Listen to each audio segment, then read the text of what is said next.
Hey everyone, this is Nick Statley, Digital Technology Specialist from Henry Schein Dental. This is my first video, and the reason I'm making this video is because my goal is to spread awareness, education, and ultimately ownership to better patient care for CAD/CAM technologies across the dental market. Currently I live in Grand Rapids, Michigan, and like I said, this is my very first video, but my ultimate goal is to spread education for all clinicians and even lab partners that are new to digital, want to become experts or CAD/CAM masters, as I'd like to say. So for my first video, I want to do a how to take a proper scan, how to generate a proper digital impression or 3D model chairside. There's a lot of scanners, a lot of cameras, a lot of techniques out there. You'll find different perspectives, but for someone who's been doing this now almost 2 years, across an entire state, I've worked with multiple systems, various labs, various clinicians. There is a right and a wrong way to do this, and ultimately your technique will make or break a good digital impression. Do the cameras work? Yes, of course they work. And by the way, everything I'm going to show you can translate and work on any intraoral camera. They all essentially behave the same way, and ultimately to take that digital impression to milling, to 3D printing, to planning software, to send off to your lab partner, it's all the same thing. We want great, accurate, efficient data chairside that we can then translate on. So as a result, it really doesn't matter what camera, what product you use, you pick the one that suits you best, but all of them need to follow great technique, and it's actually very easy to learn. So I'm gonna do a quick demonstration on proper scan patterns, we call them, also what to avoid and what to do. So today for this purpose, what I have with me is a 3Shape Trios. 3Shape Trios is a lab software manufacturer that made this camera. This is their 4th generation, but again, really doesn't matter. Now what I'm gonna do is I'm gonna show you on my laptop how to take a scan pattern, but first, before I do that, I wanna show you from the front angle, when I grip my camera, again, it's just a simple camera. It's a mirror tip, and then it's a projector that produces light, and it will image the data back and translate it to my computer algorithms.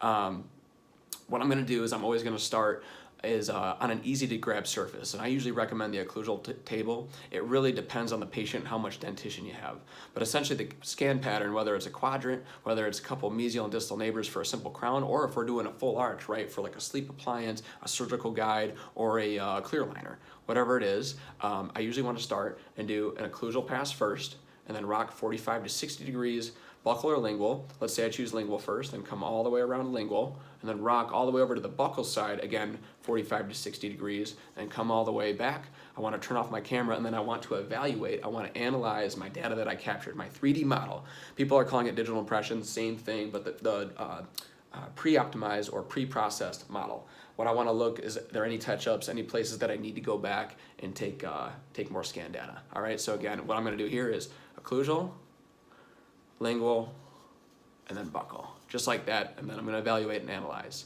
All right, so of course retraction, great retraction for the lips, cheek, and ultimately if you're trying to capture a margin are ideal. Again, guys, this is simply light. It's extremely fast. It is extremely precise. We're getting into, this is ultimately 3D measurement, but it has to be able to see that margin. It has to be able to see the good data, and the only way to do that is through great retraction technique, and I'll make a video on that in the future.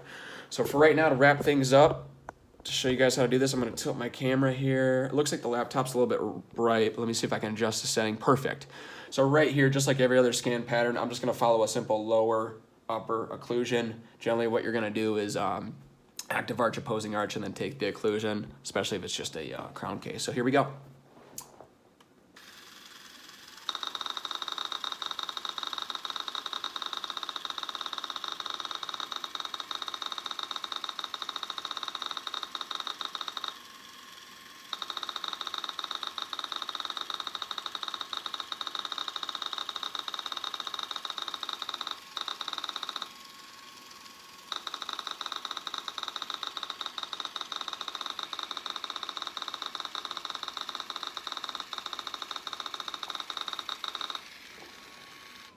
And I'm going to turn it off and I'm going to evaluate, just like I said.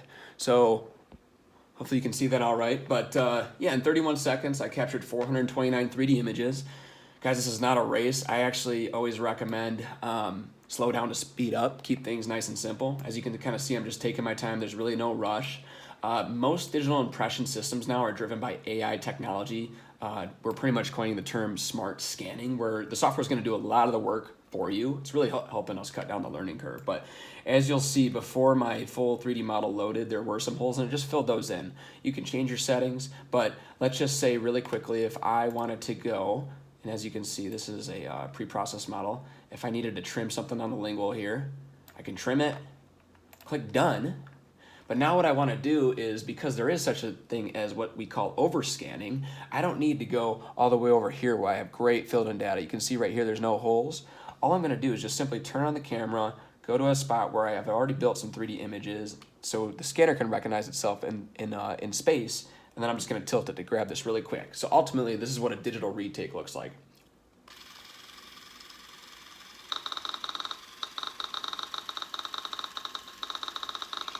And there you have it. A few seconds, completed my lower arch. I'm gonna let my 3D model load. I'm gonna have it actually fill in the holes. That way I don't overscan. I don't wanna over image the data and corrupt the file. So then as you can see, that's a pretty good 3D model. All right, so now I'm gonna go ahead and move on over to the upper. Same thing.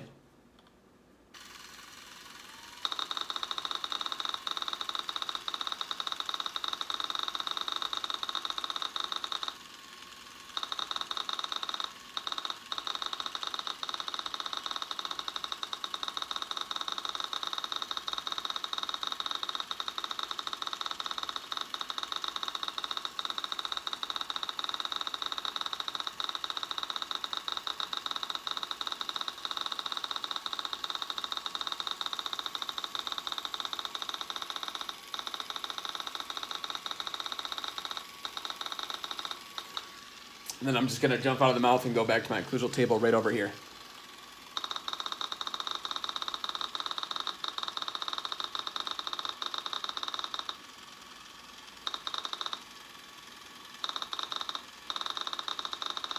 Go ahead and turn it off.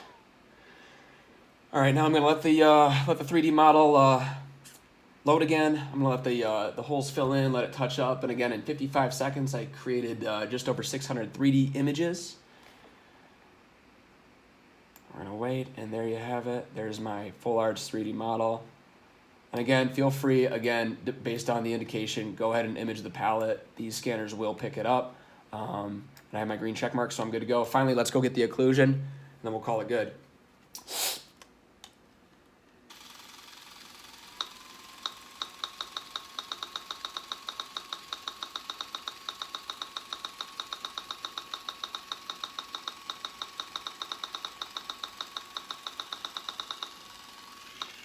So now I'm going to go ahead and manually align these up, and you simply do this by just clicking on 2 common points of reference to let the software match it up. So I'll click on my second molar, or my first molar there, first molar there. The blue image that I was creating right there is what's called a ghosting effect, and what it's doing is it's looking to relate common data sets from my first 2 arches that I captured and then pull them together. So it's loading the model, it's letting them articulate, and alignment complete. So essentially the scan pattern here is I'm just going to start posterior, work anterior, and kind of do a zigzag, because you do want to have at least 3 millimeters of tissue right above your dentition. That way the scanner recognizes everything to align the bite. So we'll get the final bite and then we'll send the case off.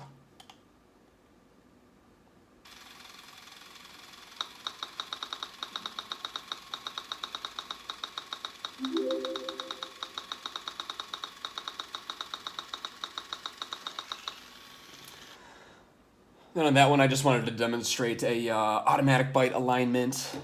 Again, it's going to load and align, articulate the model a bit to make sure everything's in occlusion. So now, at the end, what I can do, and this is always something you should do, again, is to evaluate on the bite, is my patient in occlusion all the way? Do I have good occlusion all the way around? For me, I know I do. But this, I will say from experience, is definitely a failure point of digital impressions, is if the patient's not fully in occlusion. I'm going to turn the camera back on me.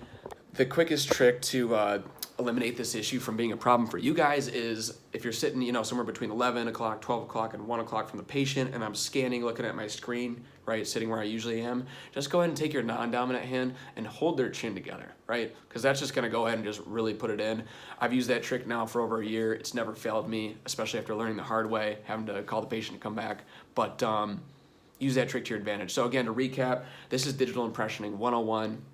Turn on the camera, maintain an occlusal lingual buccal scan pattern for the lingual and buccal sides. 45 to 60 degrees should do it. Do your first few passes, turn off the camera, and and then evaluate your model, evaluate your margin, because again, we don't want to underscan, but we don't want to overscan or over image again either. If you need to touch up your model, you can use some of the touch-up tools like trim, like lock surface. Those are things that we use all the time and preach on, and then fire up the camera and go back in for a quick, 5 to 25 second scan, whatever is needed. So guys, that's how to take a proper scan pattern. Again, this relates to any camera.